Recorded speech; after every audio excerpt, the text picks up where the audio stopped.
Hey. It's actually been so long since we've been like recording in person together. I know. I'm so excited that we get to sit down.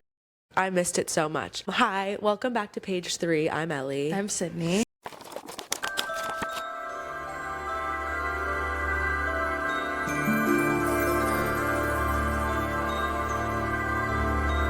And today, I'm visiting Syd in Wisconsin, and it's been almost 2 months since we last saw each other. And so we thought we would do like a little friendship catch up, but do it like filming and just tell each other like the 5 most random things that have happened to us that we just forgot to tell each other about, or like stories that have happened to us along the way that have just like slipped through the cracks and we haven't told each other about. And we thought it would just be a fun like little friendship hangout, catch up, random thing. Yeah. And some of them are literally from like freshman year of college or like random things, but we were just thinking about how we constantly text each other and we're like, oh my God, I have something to tell you later. And then something else happens and we get distracted and we text each other and we're like, oh my God, I have something to tell you. And then it just like slips through the cracks. Yeah. So we just thought that we have handy dandy little lists. We also, over winter break, we like literally, we talk like 2-3 times a day, like, at least.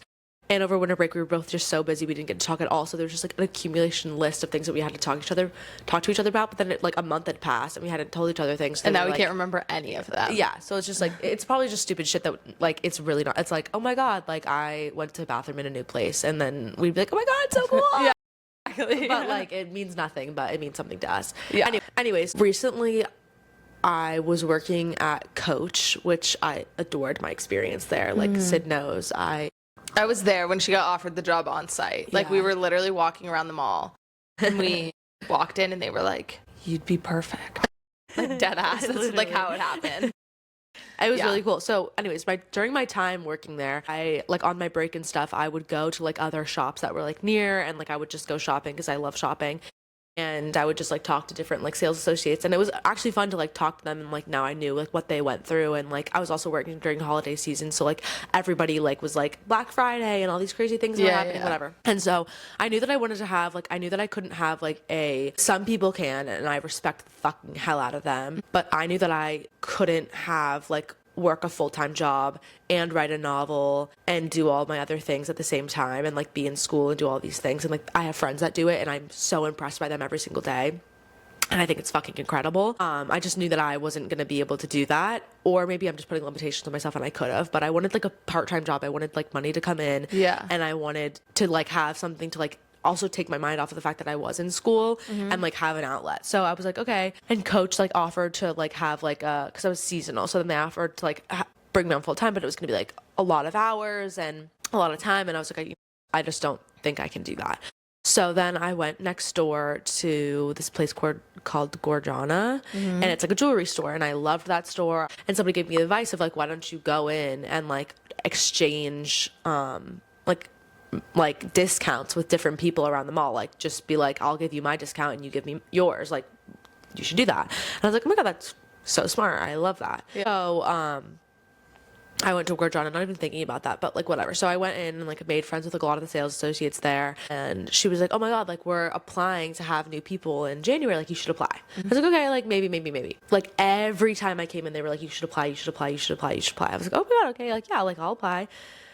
I go in, so then I'm like, my time at Coach is being done. I'm going back to Philly to see all my family, and like I'm there, and I get a text on my phone from a random number. It's a girl that found my number off of like the POS system of the mall that I work at illegally, and texted me, was like, here's the application link, like please apply, like everybody wants you to work here, like please. I'm like, oh my God, okay, like sure, I'll take this as my sign up, like this is what I'm meant to do. And so I apply and I go through the interview. She loves me. Like I get all this advice. I get all the questions. Like I'm doing really well. Like we're vibing, all this stuff. Yeah. Then they're like, follow-up interview. It's okay. So I was here and my follow-up interview is supposed to be in 2 days. And then I get a fucking email that they filled the fucking position.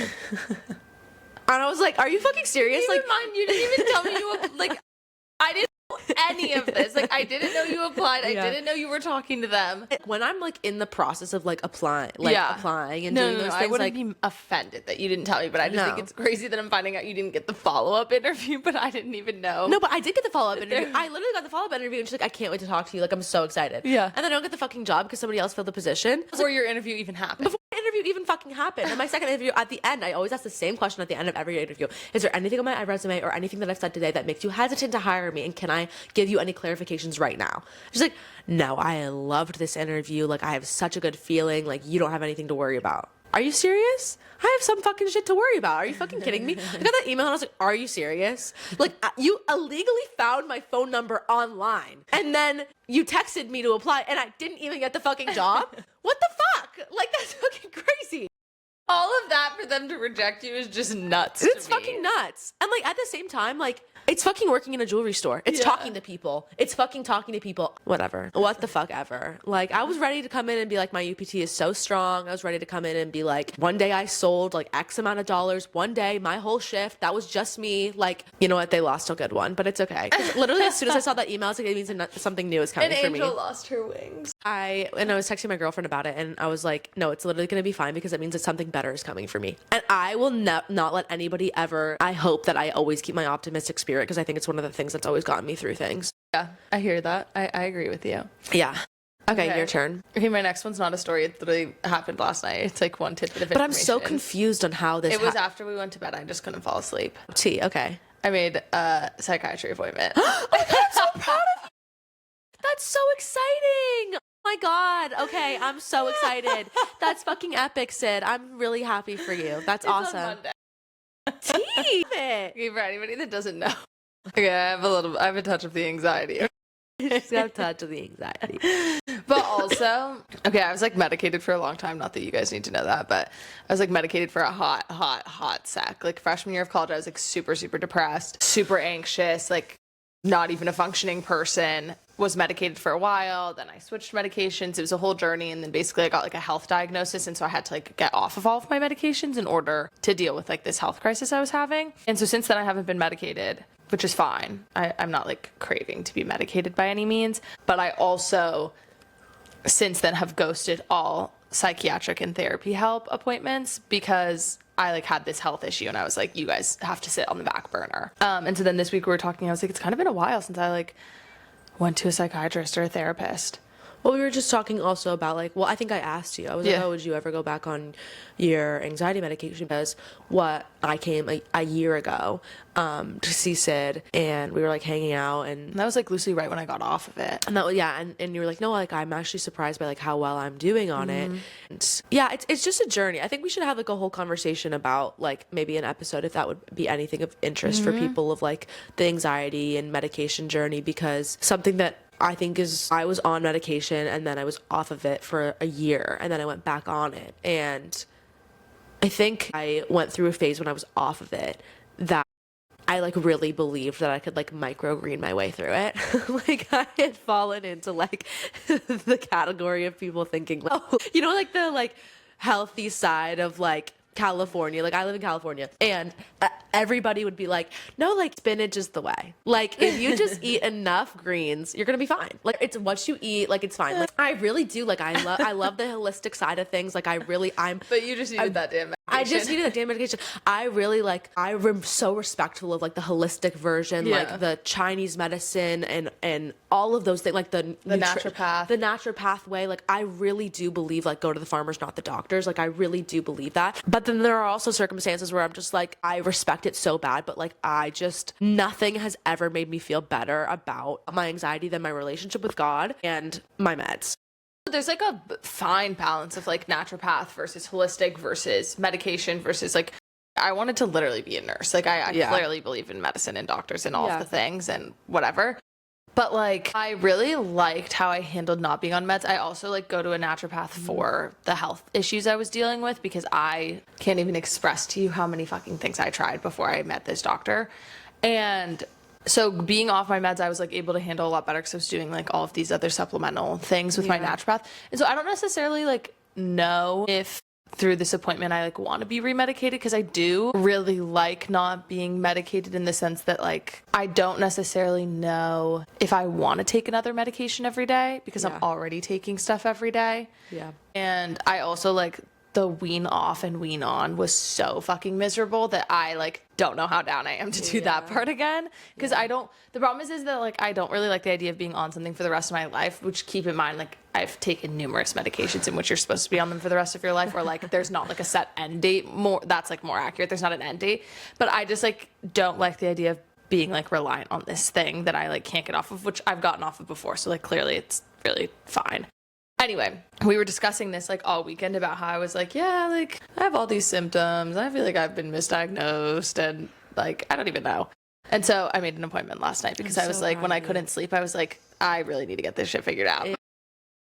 Well, I think that's really great. I think I'm really proud of you for doing that, because I think a lot of people, like, I know I had a really hard time. Like, I had essentially like not like ghosted my psychiatrist, but I had just been like, okay, like I had a conversation with him and I was like, can I just stop cold turkey, or like do I need to come into you and go like down and go like I was at like 60 and then I was like, do I need to go down to 50 40, and 30, yeah. It's like, no, you can just probably stop and I mean, you'll probably be fine. And I was like, okay, cool. And hung up the phone and like literally didn't call him for an entire year. And then I called him again. It was like such a shameful experience of like, like I fucking need you again.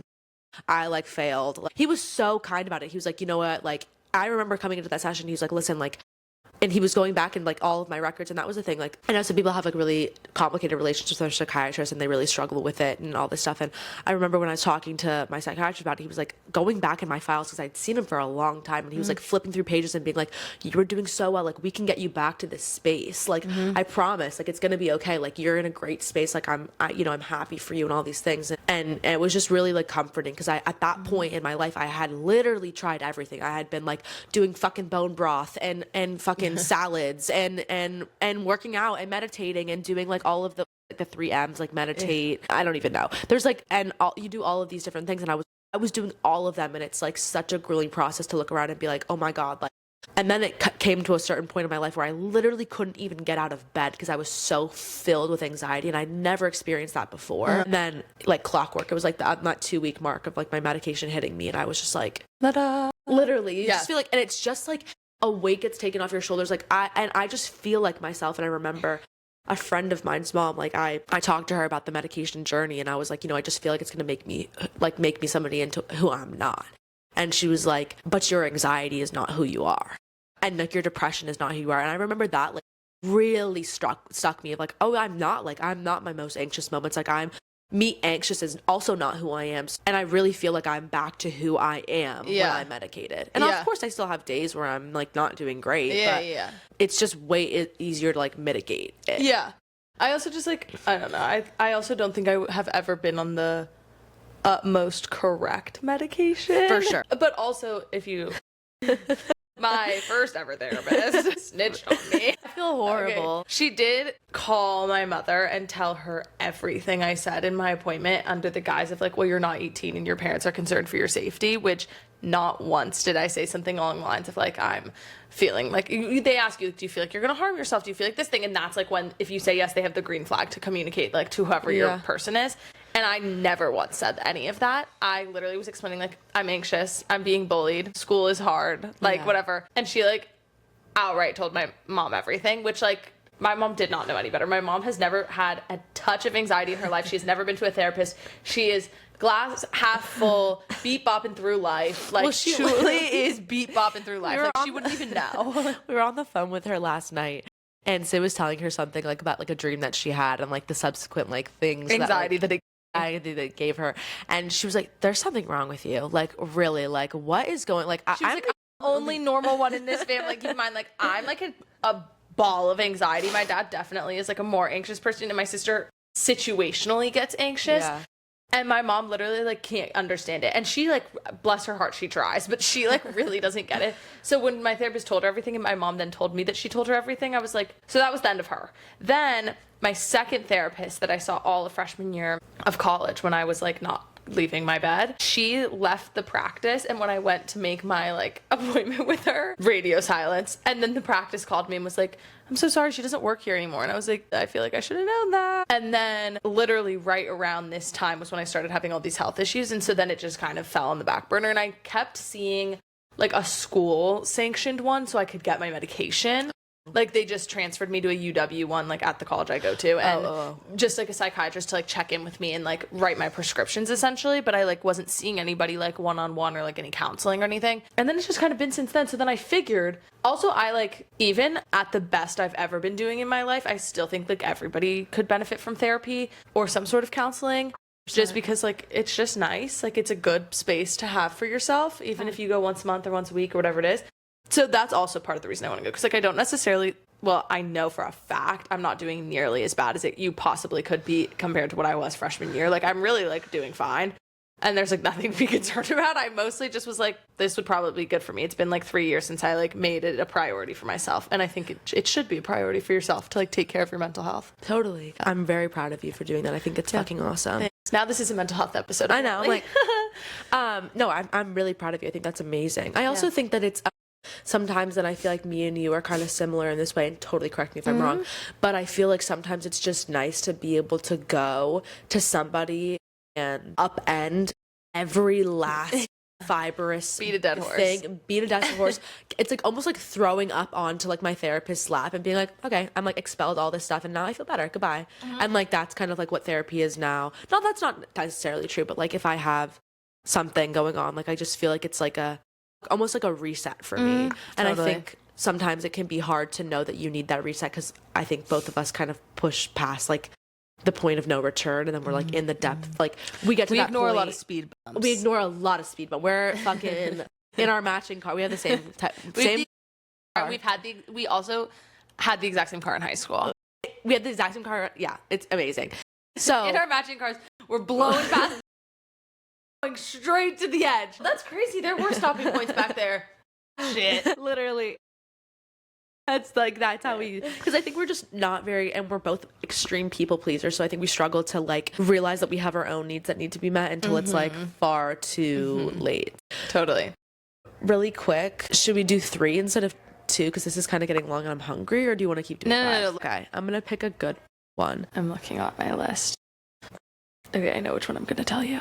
Fuck, I don't know which one I'm gonna tell you. Don't even worry, girl. Okay, in my freshman year of college, I had like freshly discovered that's not true. My senior year and like into my freshman year of college, I had like freshly discovered like feminist culture, and this is like right before I had hit like, so pre coming out. So it's like I was an extreme ally, right? And like very like high and mighty on like the women deserve all the rights in the world type of thing. Your exact words were, I've realized that it's not that I like women like that. It's just that I have so much love and respect for them. Still do. But we know. I know. There was a time, yeah. So anyways, this is like, I like had freshly discovered feminism, and I kind of feel like that was like my like they always like talk about like the steps of being gay, and it's like dyeing your hair, piercing your ears, and like this like she dyed her hair pink. I dyed my just hair so pink. you guys insert Ellie with pink hair. Please, I'm not putting a photo of you with pink hair. No way. No way. No. It was so good. She looked like a little mermaid. I actually did look really good with pink hair. Exactly. I would bring insert photo here. I would bring back the pink hair era maybe. But anyways, I like this canon arc of like I had learned like what feminism was, and this is like my second year of college, or my second semester of freshman year, and we'd gone to this party with like one of my really good friends, and his roommate was hosting a party. So it was COVID time. You really weren't supposed to be going out, and you really weren't supposed to be doing anything. So it was like socialization at that point was so hard. Like I was locked in my room. It was all these things, and so we went to like a party of sorts, and it was like, yeah. Anyway, so I went to a party, and I get to the party, and I see this flag on the wall, and it says like Buttweiser, Buttweiser with like an ass up, women's ass just displayed. Okay. And I was like drunk off my ass. I was like, absolutely the fuck not. Like, you fucking pieces of shit who just think you can objectify women like this. I swear to God. I'm not tolerating this fucking bill. And I like literally Like had the no frat flag took you out. Like That the was frat flag really took me out. And I mean, like, all men kind of at that point, like, really were taking me out. Like, there was a time where I had learned a statistic that if you are walking down a street with, like, men will not move out of the way because they're used to women moving out of the way. So I made it a point to not move out of the way. And it would be the funniest thing of, like, these guys. Like, I remember vividly being in the dining hall, like, my freshman year, and I told Maddie, one of my best friends, and also, like, my freshman year roommate, I said to her, I was like, I'm not fucking moving. Entire pack of men, they all went, and it was like the worst thing in the whole world. And I was like, yeah, I'm not fucking moving for you motherfuckers. And I was just so, like, I don't necessarily think I was making, like, the right decisions at that point, but I was really high and mighty on this, like, whole, like, women deserve the world. Like, you don't get all to men suck. All men suck. Like, you don't get to, like, just because you have a swinging little thing between your legs doesn't mean that you're automatically better than all women. And I'm going to prove to you why that's true. Mm-hmm. And so that was kind of like my, like, your soapbox. Yeah. And so I come to, you know, this party and I see this Budweiser flag and I'm like, absolutely the fuck not. This is not happening. So I'm drunk. And, like, when I'm drunk, I'm like, I like to think I'm a really great time.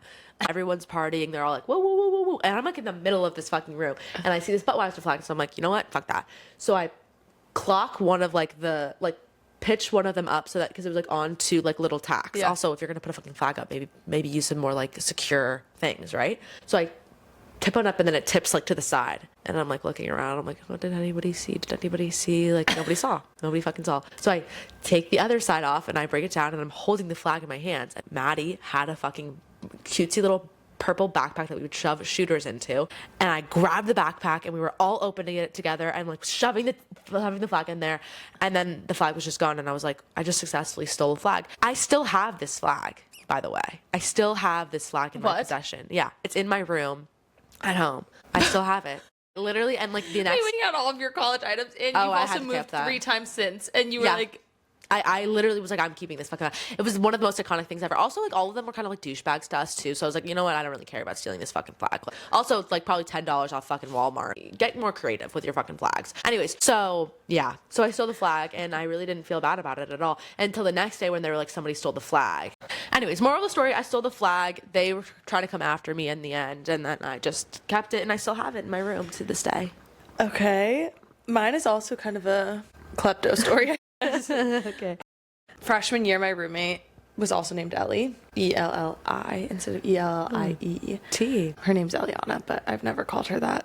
That felt weird. Anyway, so my freshman year roommate and me, I don't even remember kind of how this starts. All I know is that basically there was these guys that there are people yelling in my hallway. A moment.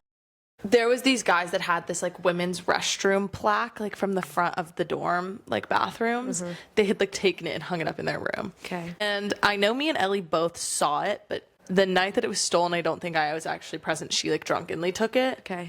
I'm really hope I'm getting this right, Ellie. I'm so sorry. Anyway, we end up with this women's restroom bathroom plaque. And I think to our mistake, if I recall correctly, the night that we saw it for the first time, we had said something along the lines of, like, you guys can't have a women's restroom sign. Like, we like that sign. Oh. I don't even know. And so it was extremely easy to figure out who took it. Yeah. Like, we had drawn so much attention to ourselves. Yeah. Whatever. We steal it. It's in our room. And we're laying in our fucking lofted twin beds one night. And we hear bang, bang, bang, bang, bang. Give us our fucking sign back. We know you motherfuckers took it. And so I'm like, okay. So then Ellie's like, shh, we're not here. I'm like, they know we're in here. So we don't say anything. And these 3, like, they're scary. Yeah. Banging on this door. They're like, we know you're in there. We know you have the sign. We're like, all high and mighty over some bathroom sign. A women's restroom plaque. A women's restroom plaque. It was yay big. And so we're like, fuck, okay. So then they leave us a note. Oh, God. Wait, let me just really quickly pull up the details of this because it's saved in my conversation with my old roommate on Snapchat. This is the photo. This girl stole a women's restroom sign from some guy's room, and now they're outside our door banging on us, telling us that they're going to report us to the RA, like the dorm person. The RA. Imagine how lame you have to be to bang on someone's door at 3 a.m. over a women's restroom plaque. Then the next day, the boys came back and set off the fire alarm. And we're not confirmed that they pulled the thing, but it was really convenient timing that the next night we hadn't returned it. They had left us a note being like, we know it's you. Yeah. I wish I had a photo of the note they left on the door. Here's the photo of the actual rush plaque, if you can see. But yeah, they banged on our door. They screamed at us. They left us these threatening notes being like, if you don't give it back, we're going to steal something of yours. And keep in mind, we're like fighting over fucking public property. Like, what the fuck? But one thing about Ellie, my sweet, sweet, awfully amazing friend and freshman year roommate, who like literally is the best person ever. She is stubborn as a mule. And she was like, I'm not fucking giving them that fucking sign back, especially not now that they pissed me off. Like, they could have asked nicely, and maybe I would have, but they missed their chance. And we hoarded this sign for a long time. And I think eventually either they stole it back or we gave it back. I don't recall giving it back, but I know that it wasn't in our possession when we left the dorm. But Totally. Yeah, these guys set off the fire alarm one night. And we think that they set it off so that when we opened the door, they could rush in and steal it back. This was like probably within the first 3 weeks of freshman year. Like this was crazy. So immediate. I have no idea who these guys are. I don't know if I've ever seen them since. I couldn't tell you their names. I don't know anything about them. And I think it's even better that when Ellie stole it, the photo of us that night laying in bed being like, oh my God, they're here. And they're, I mean, banging on the door. Like neighbors were coming out being like, what the fuck are you guys doing? Ellie's wearing a Call Her Daddy sweatshirt in the photo being like, a man would why? Like, which just makes it better because if you knew her, she literally like could not give two fucks. Like literally could not. So yeah, I never told you that they set off the fire alarm and that they tried to threaten us over a women's restroom sign. That's a lot of work and a lot of labor over. So drama. So drama. A lot of drama. That's crazy. Hopefully our catch-up wasn't boring to you because truly that is exactly how, like, this was real conversation, like exactly how we would communicate. And obviously our stories are always long and drawn out and convoluted, but that is how we talk in real life. And we beat a dead horse and we talk in circles and repeat ourselves 500 times. That's just like, I mean, we do it over text too. Like, it's not even just conversationally. We're still having conversations about things that happened to us like years and years ago. They just get reminded of people that we don't. Anyways, so that was our friendship catch up. We hope you enjoyed it, and we're filming a really exciting episode later. Yes. That's the first ever. Wink, wink. Get excited. Yes, we're very excited for that. Okay. Ooh, welcome to Book of the Month section. Yay! Okay, if you're seeing this pop in, the first 8 chapters have been read of our Book of the Month, Remain by Nicholas Sparks and M. Night. And we hope you're reading along for February for our fun little supernatural love story. I really love it. Like at the eighth chapter, it's kind of paced perfectly because at the very end of that 8th chapter, you figure out that she like may or may not be a ghost, and you don't really know if she is real or not real. And so I'm very intrigued to see where it goes. I thought that the writing style is very beautiful. I did think it was like kind of some details that I really did not care to know, nor did I would have thought I needed to know about the book, but I did really enjoy it. Like I thought that I'm very intrigued with where we're at right now. Yeah, so far I feel like I am a little scared of my own opinions because I don't like. At first, in the writing style, I was like, okay, do I like this? Do I not like this? Or, like, are these details, like, do I care about these details? But I'm also, like, worried that if I, like, am like, oh, I don't care about them, and then I don't pay attention, I feel like they're going to come back around with a story like this where, like, we don't know if she's real. We don't know what her purpose is, and I don't want to, like, accidentally, like, put that in my head early on. You know what I mean? But I really, really like our male main character so far. A lot. And I also... Oh, sorry. No, you're good. I really love the friendship that he has with Oscar and his wife and their big family. And this beautiful house. I love that he's an architect. I think his story is really interesting. I think the representation of a psychiatric hospital is great, and the different types of therapy is also great. That's like kind of what I was going to say, is that I feel like a lot of times in a story in which it's like a tragic event, a self-healing journey, a mental health journey, I feel like a male main character is not frequently at the forefront of that. So I feel like it's really cool to get, because you kind of get first person narrative from the male main character, and then the story of the soon to be, I'm assuming, female main character comes in third person. And I think being in his head while he talks about his depression and his experience with mental health and the reason he checked himself into the psych ward and his conversations with his therapist. I feel like I've never read a book where I'm in the mind of a man during that setting, that I feel like I just really appreciate the fact that because there's a male and a female main character, that they made the artistic choice to make him the one in that situation and going through that. I don't know if my opinion will change on that later on through the book, how I feel about him, but right now I really appreciate him because I think he's doing a really good job narrating that experience in a very well-spoken way. And the paranoia of not knowing if you're seeing things or not seeing things, and all of the fear around that is really interesting to me.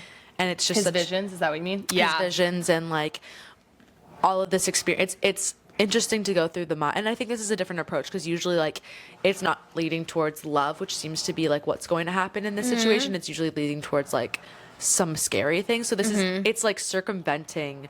My knee-jerk reaction is like stopping right now because I'm like, wait, I don't think I know the whole picture yet, so I don't know how fully to feel. But I love this book. I love the writing. I'm really excited. I go home on the plane tomorrow, so I'm going to read when I'm on the plane. The next 8 chapters. And the next 8 chapters and, you know, all of the things. So I'm very excited. And I also really love the male-male friendship aspect of it. I think there's so many books I read that are like female friendship oriented and just talk about like the sisterhood of that and like that. I love that in a book, so like not bagging on that at all. But this is very cool to me to like see. I don't know a lot about male friendship. I don't know a lot about male mental health. I feel like this is a very interesting insight for a what I'm assuming based on the cover says supernatural love story. And it's very solid. I think it's a solid book. I think I'm really gonna like. I have a very great feeling about it thus far. Yeah, getting into it within the first 8 chapters is kind of hard because I think it's less than 50 pages. I want to say is the first 8 chapters, and so obviously that's like. I don't really know a ton of books where, like, within the first 8 chapters, I'm like, I know exactly how I feel, and I love it. So I feel like, I don't know, I feel like we have a good foundation going. Completely, we do. So I'm very excited. I hope you guys will continue to read with us and give us your opinions if you have any, and enjoy our book of the month. And if you have any opinions about our next book of the month, which will be March, please let us know and comment and all of your opinions. We always love to hear them. It's the most important part. Yeah. So, and if you have any ideas you want us to talk about, like, for books of the month and stuff like that, there are also, like, episode ideas. There's stuff always on our TikTok you can comment on. There's a couple videos coming out about books and book of the month. Also, the book of the month will be linked in the caption as always if you'd like to access it and read it with us. And then also if you have any things you want us to talk about within the book on a podcast episode, you just let us know. Yeah. Okay. Well, we will see you soon. And thanks for joining us for Book of the Month. Yeah. Happy February. Happy February. Bye. Love you. Bye. We love you so much, and we hope you enjoyed catching up with us. I think we're probably going to end up doing more of these. Yeah, I think they were really fun. Just, like, chit-chat. Yeah. Like, maybe we'll do, like, a little, like, eat breakfast with us and chat situation. I love that. But just so that you guys can, like, see us, like, how our friendship actually is, instead of just, like, us sitting high and mighty and giving you advice on things or recommending books to you.